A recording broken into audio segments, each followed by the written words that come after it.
be doing a deck list on the deck I will be playing at Knoxville Regionals tomorrow.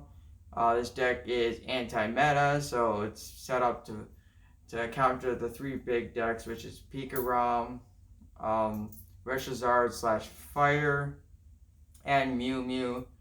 Fire is the biggest one. Reshazard is the biggest. Then you got, there's another deck out there. I'm not sure the name of the main Pokemon in there, but that's got a big showing. And you also got a lot of the Mew Mew builds also have as fire based, so they use Reshazards as their second attackers. So the fire is a big point in those decks as well. So let's get into it. Let's start with our main attacker, which is 3/3 line of the Frostless here.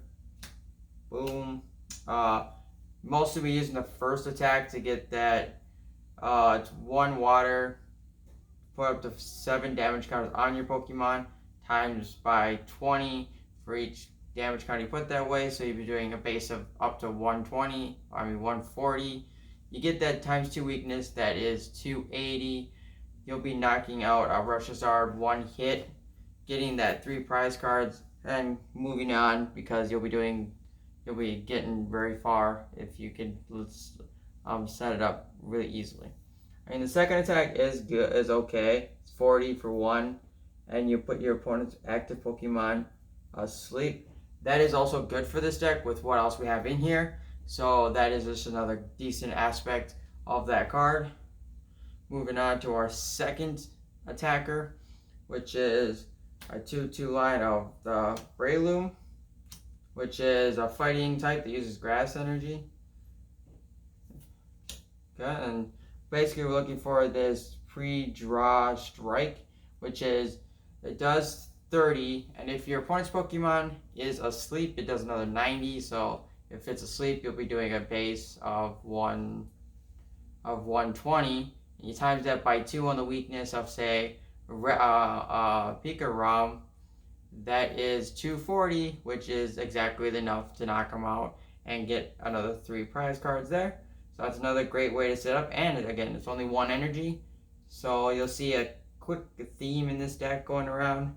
And then I have the Espeons that we will be using, 2/2 line. That will be to counter the Mewtwo Mew. I know that there is the Jirachi that does say that all their psychic Pokemon has no weakness, but hey, there's always ways around that and to get to knock that out, or it's before they get that out and whatnot. But it's basically for the Energy Crush. It does 20 to the attack does 20 more damage to the amount of energy attached to all your opponent's Pokemon. So even if you're not fighting, say, like a Mew Mew to get the weakness, that still can be a quite decent attack depending on what they have out there. And you could be doing a solid, 100 or 150, depending on what deck they're playing and what they have out on the field. So those are the main attackers. Now for like the supporting Pokemon, we got the 2 of the Mareep with the fluffy pillow, which means that once during your turn, you can put your opponent's active Pokemon asleep, helping get that sleep for the Breloom. So that's just another way that helps us put our opponent's Pokemon to sleep, help keep them asleep, to help get that attack if we need to. And it also slows them down a bit as well. And then we got the Bench Barrier Mew, which is great because they won't be able to do damage to our bench. Plus, we'll have the Frosless, which will be up down to possibly 10 HP left. So if we move down to the bench and have this the Mew down, they won't be able to target it and get an easy knockout that way. So it just helps all around, and you never know what shenanigans could happen. And then we got the Prism Star Ditto, which is just amazing because I've got 3 stage 1s. They're all really important to this deck, and this just gives us another way to be able to evolve my Pokemon and get the Pokemon I need out a little bit faster. And then my spice, as I call it, is this Pheromosa, and I think it's how it's pronounced, and Buzzwole GX. Um, Basically, it's a decent attack. It's a decent attacker. First attack is 30, and you get to do. Let's see, it's 30, and you get to do 30 to one of your opponent's bench Pokemon. But it's mainly for that bottom attack where one energy, you do 50, and if you knock that Pokemon out with that attack, you get to take an extra prize card. Then you have 7 extra attached to it. You get to take an extra. What is it? 3. Yeah, you take an extra 3 prize cards, which I can almost guarantee you we will never have 8 energy on it at all in this deck. So there is ways where we'll be able to get it, possibly get it set up to where we can take at least 1 more extra prize card with that. But so yeah, that's my spice for this deck. But you can always switch that out with other cards and see what's up. So now for the supporters we have, there's not a lot of variety of supporters. It's pretty basic, so we're going to go off of, this is what everyone plays in their deck. We're going to start with, the 4 Cynthias, like 90% of people should be playing. And then the 4 Lilies, like everyone should be playing again. Draw supporters, always good in the beginning, so that's why I always want to have 4 of those. But they're also pretty decent draw supporters.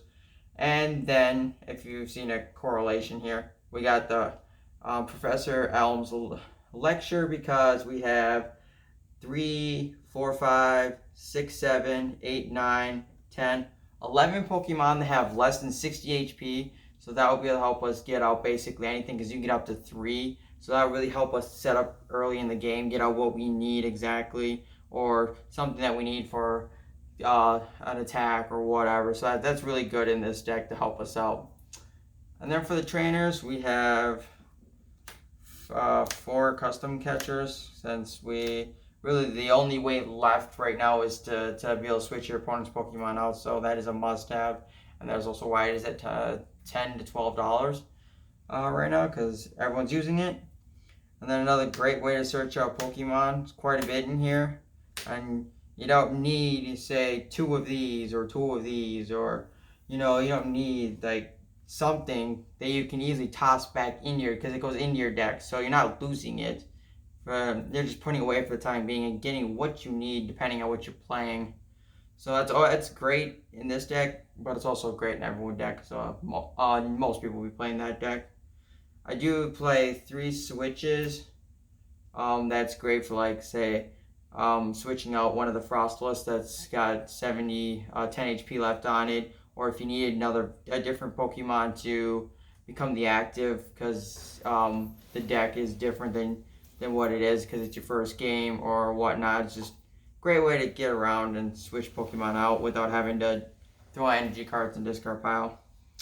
And then I don't have a lot of variety supporters, but I still play the Pokemon Pokegear 3.0 to help get trainers out, so I can probably have some draw support. So it's good, but you can always switch those out if you want.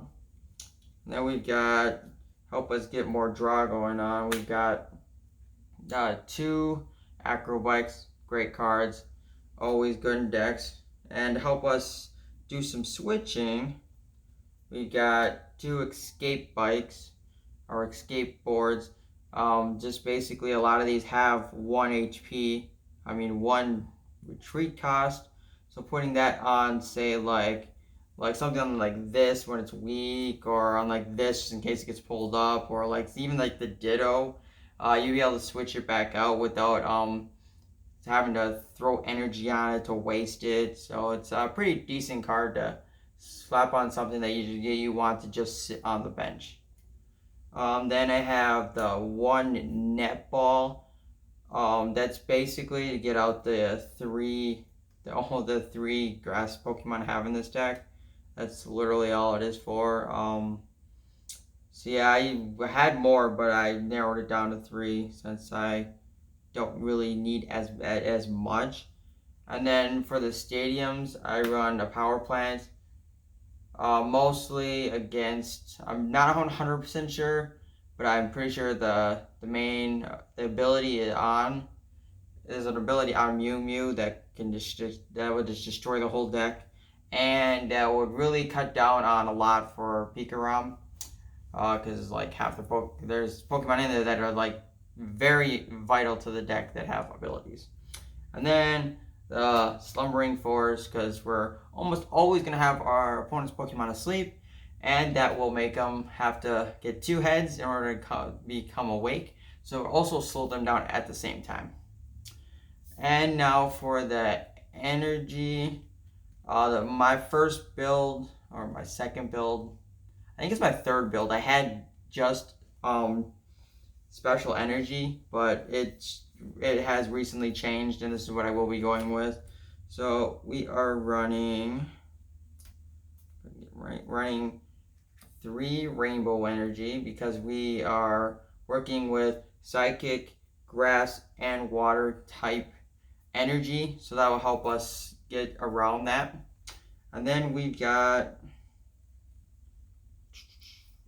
the 4 line of the unit energy that's got the water and grass, so that will help us with the grass Pokemon and the water Pokemon, which is great.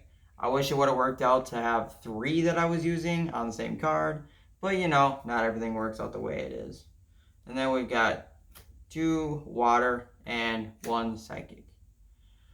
So yeah, that is my deck I will be playing tomorrow. You can follow me on any of my social medias, the Facebook, the Instagram, and the Twitter. That's where I'll be posting all my updates. You might not see me as much on Instagram because I'll have to have a picture with it, but if you follow me on Twitter and Facebook, you'll be seeing a lot more updates as I go along and see how I'm doing. And if you like this video, comment down below, give me suggestions. If you've played a deck, this deck or a deck really similar to it, have you had luck with it? What do you think should change? Also, subscribe, Patreon. All that money goes to support us. Patreon.com/IndustrialBurnHeal, Teespring.com/IndustrialBurnHeal. That the money we make off merch goes to support us on our travels. And with that note, I'm gonna go to bed because it's late, and I will be playing this deck tomorrow and killing it.